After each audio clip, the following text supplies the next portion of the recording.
Welcome back. A lot of merger news lately is about companies hoping to put down roots overseas in order to pay less tax here in the U.S. Pfizer and Walgreens, two recent examples of companies that may be looking to go down that road. Some say this shows the tax code needs fixing, but Democrats in both the House and Senate are instead proposing bills that will change the rules. Companies have a much harder time making that move overseas. Representative Levin is co-sponsor of the House bill and joins us now in an exclusive interview. He's a Democrat from Michigan, ranking member of the House Ways and Means Committee. It is great to see you, sir. What would this bill do, first of all? What would it require, or what would it keep companies from being able to do? Essentially, they can't just easily renounce their citizenship, keep major activities here, and essentially pay very low taxes at some tax haven. You know, individuals can't really do that, and I think the public thinks it isn't fair for corporations to do that. It means essentially avoiding taxation. Also, it can mean jobs in the U.S. That's really what this is all about. And we had a couple of congressmen from the other side of the aisle who, when pressed on this issue, said almost the same thing, except that they say there's no reason that legislation can move forward because the White House doesn't support it. Is that true? I don't think that's true. This bill really tracks what the president has proposed. It very much tracks it. There's only one difference in one case. The bill in the House is very much like the president's proposal. So what's the issue? Or is this going to move forward? Do you think, what likelihood do you put on this moving forward? I think the issue is this. I think there are some people in this place that don't see that escaping taxes, moving to tax havens, is a problem. And others say, let's wait for tax reform. I'm in favor of tax reform.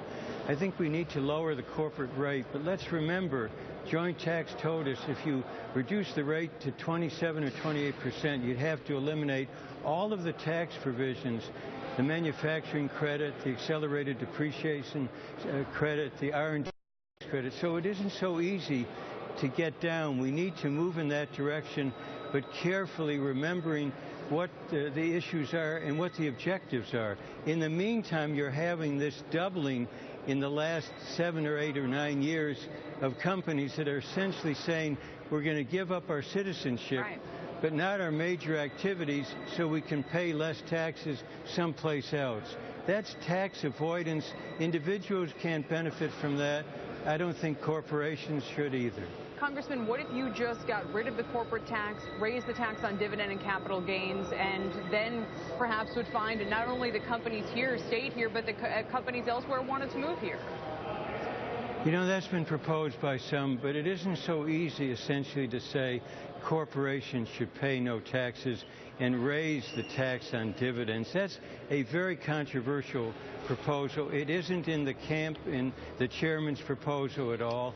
So just to say let's do that and escape the need to look at these inversions where companies are essentially taking advantage of the present tax code. The inversions instead of trying to sort of do a piece-by-piece fix to what is going to be still a problem. I think that's very controversial. Isn't likely to happen to eliminate corporate taxation altogether. Okay. No, I don't think that's going to happen. What we need to do is to face up to the present issue of tax avoidance, of moving to tax havens, and eventually also moving jobs overseas. Representative, thank you for your time this afternoon. Thank you. Let's see what the panel thinks about this. Also joining us now is our own Eamon Javers from Washington. Eamon, your thoughts first here? Yeah, hi. Well, the congressman kind of flicked at this idea in the interview that you just did, which was interesting, which is that a lot of people in Washington want to wait on inversions and do it as part of a broader tax reform proposal. We op-ed earlier this month by Senator Ron Wyden, he's the head of the Finance Committee, saying exactly that. He wants to tackle this inversions issue, but do it as part of a broader tax package. The question is whether that broader tax package is even going to happen at all. Right, exactly. So you can be waiting for a train that's never going to come along here to hook your wagon up to.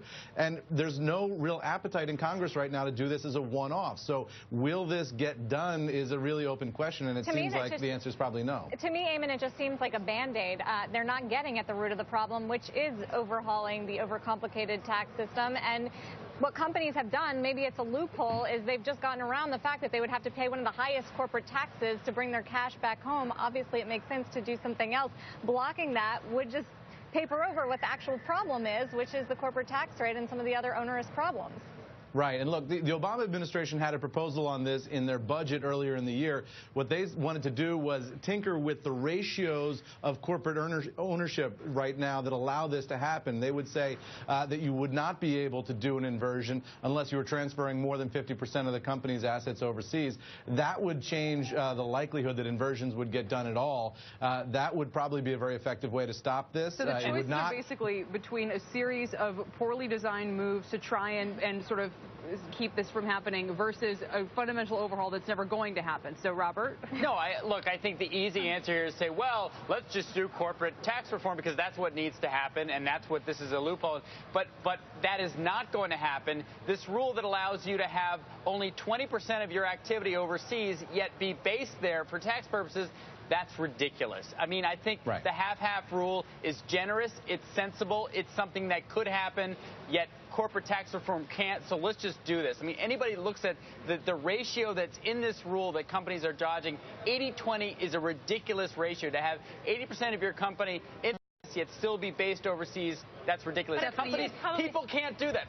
Individuals can't do that. You know the problem. It's probably not going to get passed anyway, right? The inversion's not going to get passed, and then now you're not going to get corporate tax reform. So look, but there is some bipartisan support. You're not going to get any of it, which is why we're going to see a lot more inversions coming forward. And for investors, that's something that investors like actually because it's a tax savings for these companies. You know what, Eamon? Actually, I would totally agree with you on that. Weatherford International did it, Eaton did it, and those stocks flew when they made those announcements that they were moving to Ireland. That's the incentive. That's the carrot. Exactly right. And the reason it's not going to happen, Eamon, is because who is supporting this to not happen? I mean, why? Well, that's exactly it. But it's not. It's well, there's the ever-present gridlock of Washington, and the question is, you've got some people out there who say that they don't think this is a problem ultimately because the real blame belongs with the tax code itself, taxes being too high. The others who say that this is just a failure of patriotism on the part of these companies, that they should be loyal Americans like the rest of us who pay our taxes and pay their taxes. We should all voluntarily pay more tax than we're required to do, right? The rhetoric of that congressman was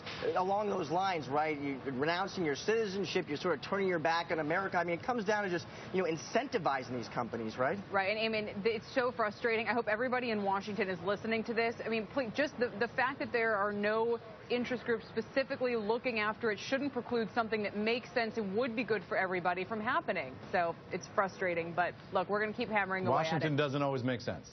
Yeah, well, ain't that the truth? Thank you, Eamon. You bet.